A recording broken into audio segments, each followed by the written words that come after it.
Bore da pawb, good morning everyone. Croeso cynnes iawn, a very warm welcome to my wild Welsh garden. My name's Isabel and this is my garden at the top of the Swansea Valley in South Wales in the UK. And it's a wild garden and a wildlife garden. So as a wild garden, I'm trying to garden according to what I think would happen in a natural ecosystem rather than the kind of things that I would do in a conventional garden. And it's a wildlife garden in that I try and put the needs of wildlife first. And there can sometimes be a conflict between the needs of the wildlife and the needs of human beings in a wild garden or a wildlife garden, because this is still a garden. Yes, I mean, I want it to be a beautiful place that I want to spend time in and that other people can come and spend time in, as well as a home for all sorts of different creatures. Well, I'm going to be taking a couple of weeks off from YouTube, and I'll tell you for why. My daughter and her family are coming to visit from Canada, and she has twins. They'll be 3 in August. So yeah, something tells me that I'm not going to have much time to be making YouTube videos. Well, I've been thinking about their visit and planning it for a while now, and the problem is that my garden is not toddler friendly. Yes, there's the way I've been gardening, which is a lot less tidy than as a conventional gardener, means that there's a lot of traps and trip hazards, for little feet, and lots of things sticking out at eye level for small people. So, yeah, I've been trying to look at my garden through the eyes of wildlife for the last couple of years. So I'm trying to look at it through the eyes of a 3-year-old at the moment. So I just thought I would go around the garden and kind of take stock and decide what changes I need to make just on a temporary basis. And yeah, I thought you might like to come with me. Well, the first thing that I'm going to have to do is outside the summer house where I'm sitting, and that's to cut the lawn or the meadow. This is not suitable for toddlers to play on. And that makes me very sad because I just love it the way that it is, and I've had to prepare myself mentally for this for a while, and also relocate the bird bath because it's not good for toddlers to be playing in the water that birds have been bathing in.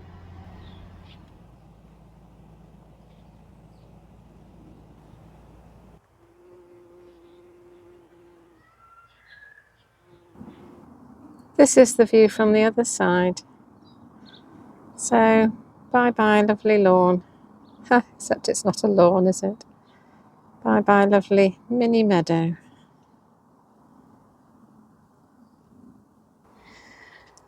Another thing that I've had to think about is sort of overhanging branches and branches that stick out. This path goes up to the woodshed where I keep my bike, bron when a bake. And on the left there's a magnolia stellata and an azalea. And on the right there's a pieris. And to be honest, they were almost meeting in the middle and I couldn't get my bike up. One of the roles of the gardener in a wild garden is to play the part of the large herbivores in a wild ecosystem. And so, yeah, I pretended I was a large herbivore moving through my garden, and I went up the path and just chomped them back, really. So now I can get up to the shed with my bike, and there's no branches that are going to stick out and poke little toddlers' eyes. And then there's the paths. So there's quite a few weeds and other things, self-seeders, that have sprung up at the edges of the paths. And yeah, lots of trip hazards there. So I think I'm going to have to go up all the paths and just remove things that they look like they're going to trip over. And these are the steps up from the back door onto the garden. And this succulent is just in the right place for little feet to trip over. So I think I'm going to have to remove that.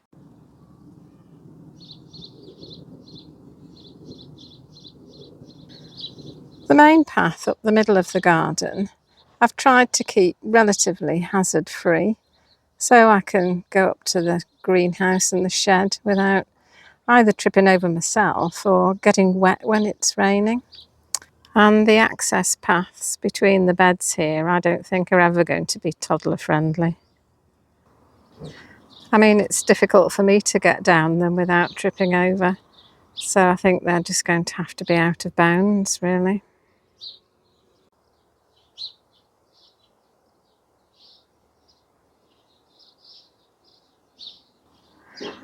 And I'll just cut off all the branches of the roses that I think are at sort of head height. Make sure that the rose arch is safe. And I'm going to make a few changes in the secret garden. I've already relocated all the wildflower seedlings, but I've got a swing seat that one of my daughters gave me. She was getting rid of it and they were going to put it on free cycle, and I said, oh, I'll have it. So that's going to go over there. So that's just a few jobs to be getting on with. So I'll get on with those and I'll check back in with you when I've done them and see what you think.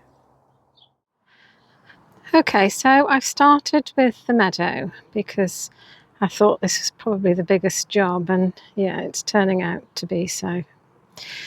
Because the grass was too long to cut with a mower, so I've been cutting it with the bill hook over there, and yes, managed not to cut myself this year. So if you remember, there was long grass on either side and quite a wide path up the middle. So I cut this side a few days ago and made a stook in the middle, so anything that could crawl off that wanted to could do so. And then today I've just done this side and I've piled up 2 stooks here. And then I'm going to pile it all on that open compost heap in the corner there. And hopefully it will become habitat for something else. I mean, I'm hoping for grass snakes, but given that I've never seen one ever, I don't think, even in the wild, I might get lucky. And this is the view from the summer house. Yeah, so looking a bit sad, and I suppose I'm feeling a little bit sad at the moment and wondering in a way why I'm filming this, why I'm showing you this. And I think it's just to show that, you know, I'm not immune to the conflicts between the needs of wildlife and the needs of people. And yes, this doesn't make me happy to do this because I just love it the way that it was. But on the other hand, if the twins come out here and play and enjoy themselves, then, you know, that will make me happy. So, yeah, difficult decisions.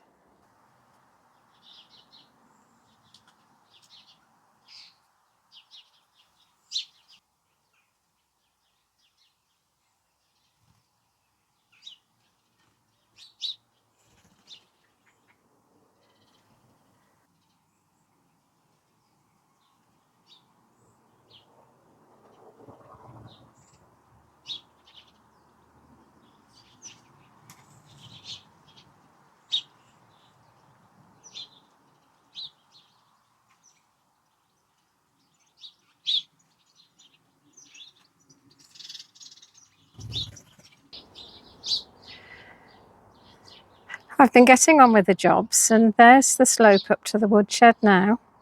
All clear, just right for a small child to ride a bike down. And there's the steps up onto the lawn, all the trip hazards removed. And when I was clearing the paths, I uncovered a frog, so I put him in the pond. And then we go up onto the lawn, and I can call it a lawn now because it actually looks like one. And this is the view from the summer house. What a difference, eh?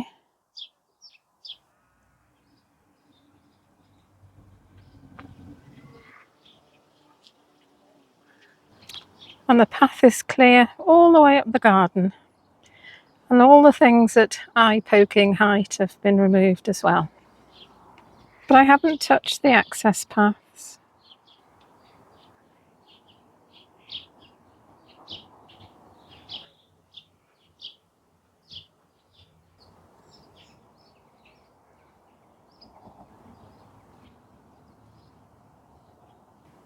Yes, it's funny, the garden has changed its character and all I've done is cleared the paths. It feels a bit like, you know, when you've tidied the sitting room, having been thinking that you should do it for about 6 months, and, you know, you sit down and you think, "Oh, this is nice." Well, it does feel a little bit like that.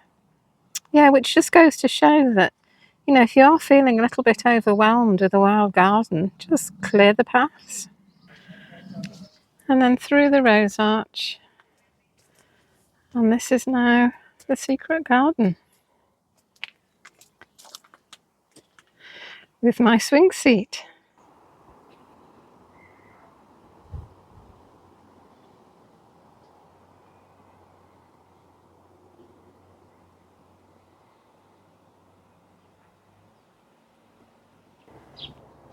So I can just sit here and see what's what in the garden.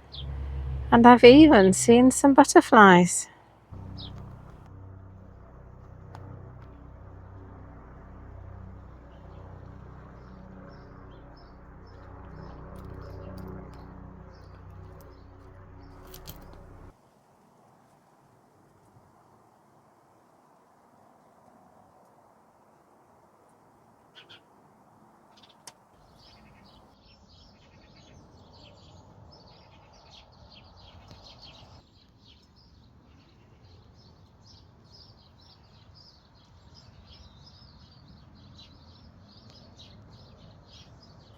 Next to this enormous lavender, which has got 1, 2, 3, 4, 5 bees on, bumblebees, and quite a few hoverflies.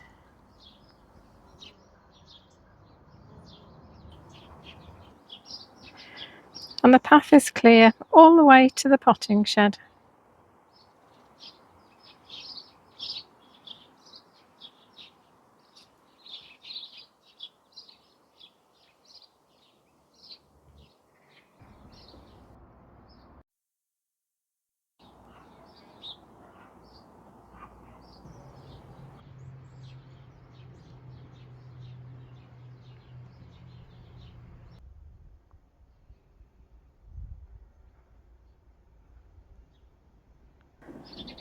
And then down the side of the garden to the hawthorn arch. And I've pruned that back as well. So there's a way through now onto the lawn.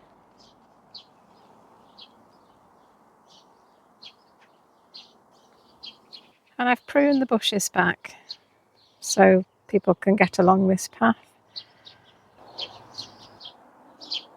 So there you go. My garden's been visited by, well, first of all, a large herbivore that's very conveniently walked down all the paths and just munched everything within reach. And a very well behaved herbivore that just neatly grazed the meadow. Well, this isn't the sort of transformation that you usually see in my wild Welsh garden. From wildlife meadow to small children's play area. So that's kind of it really for this episode of my wild Welsh garden, and yes, I think I'm as prepared as I'm ever going to be for the family to come. So it just remains for me to thank you for joining me in my wild Welsh garden. Thanks for watching the video. And if this is your first visit and you'd like to continue to follow my journey wilding my garden, then please like the video, subscribe to the channel, and I'll see you all in the next video, which will be the end of July or the beginning of August, when I've recovered after I've spent a couple of days lying in a darkened room. Bye! Hwyl fawr!